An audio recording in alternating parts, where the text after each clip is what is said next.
Is the gentlelady from Illinois, Ms. Miller, for 5 minutes of questioning. Okay.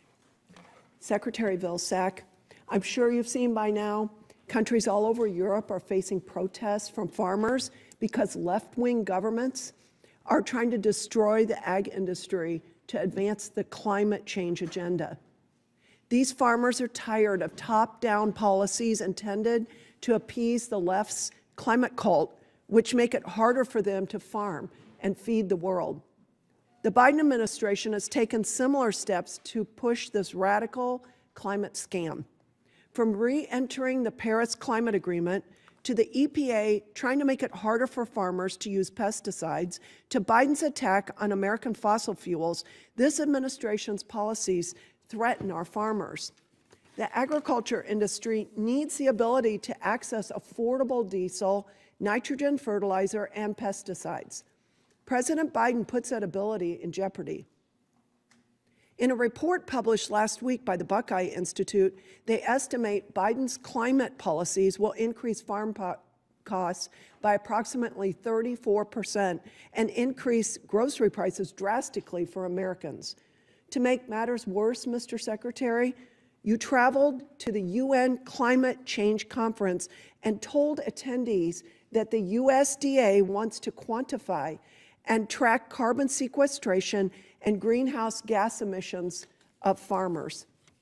Mr. Secretary, are you aware of the report from the Buckeye Institute estimating Biden's climate policies will increase farm costs by 34% and thus increase grocery prices?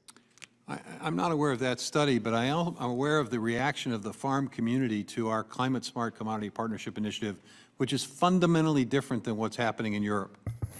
Sir, I can tell you, I'm actually a farmer in Illinois. I can tell you the majority of farmers are not on board with this climate cult agenda, and that you are, and the Biden administration is wildly incentivizing these policies. And I can tell you, if all things were equal, farmers would rather plant corn than put a solar panel on the farm ground in the world. That's not what this is, ma'am. That's not what this is, Congresswoman. Sir, John Kerry said we can't get to net zero. We don't get this job done unless agriculture is front and center as part of the solution.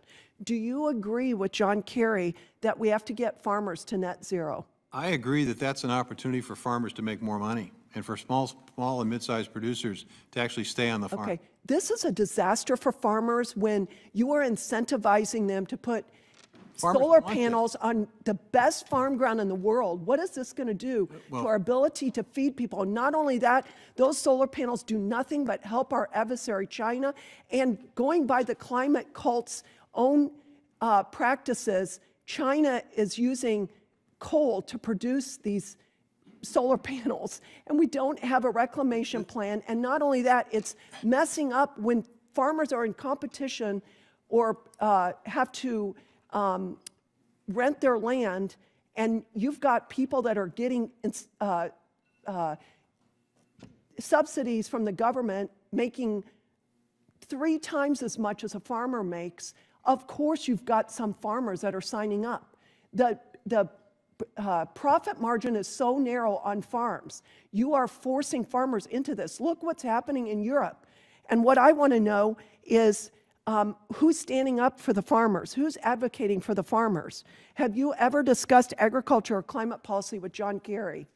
Well, of course I have, and I've also discussed it with farmers. Oh, what was your discussion with John Kerry, sir? You know, ma'am, I would like to know what you discussed with John Kerry, because you're advocating for the farmers. We need you to advocate for farmers. I am. And for the people that have to turn around and buy the food at inflated prices if these radical policies are put in place. Our program is voluntary, it's incentive-based, it's market-driven. It is precisely what the Food and Agriculture Alliance, which is made up of 80 large organizations, Farm Bureau, National Farmers Union, every major commodity group has requested. In Europe, the rug has been pulled out on the farmers because they. This is not Europe. This is completely Okay, different. no one is on the side of American farmers, but You this need to- committee. you need to The learn Biden about- administration has done everything in their power to attack the family farm. We're not going to let you jeopardize our nation's food supply for the climate change agenda. That's not true. That's not true. We're doing what farmers have asked us to do. You need to sort of study up on this, because it's not Europe. It's not. Sir, it's I'm a completely opposite farmer. of Europe. The farmers want policies. Okay, thank you, and I yield back. Gentlelady's time has expired.